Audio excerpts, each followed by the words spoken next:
का देहब गुरु के जवाबा गुरुजी पूछे जब हमसे जा देहब गुरु के जवाबा गुरुजी पूछे जब हमसे चारों ओरिया गुरु बैठस बीच में चिरैया चारों ओरिया गुरु बैठस बीच में चिरैया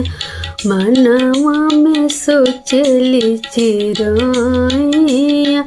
जहिया पूछे शिव गुरु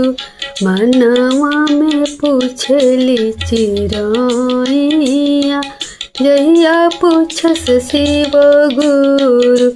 चारों ओरिया गुरु बैठे बीच में चिरैया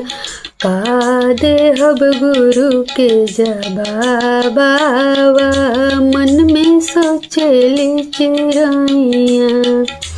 अरे भरल बैंकवा पैसा घरे छोड़ी आईनी भरल बैंकवा पैसा घरे छोड़ी आईनी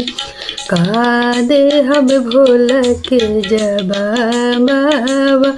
मन में सोचली चिरैया भरल बक्सवा साड़ी घर ही छोड़ी आईनी भरल बक्सवा साड़ी घर ही छोड़ी आईनी का देहब गुरु के जवाबा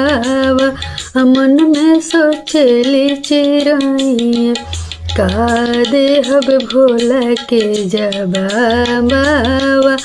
मन में सोचली चिरैया भरल कोठिला चौरा घर ही छोड़ी आईनी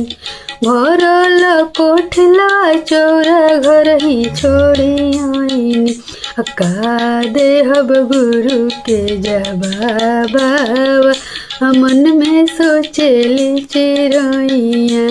का देहब भोला के जवाबा मन में सोचली चिरैया।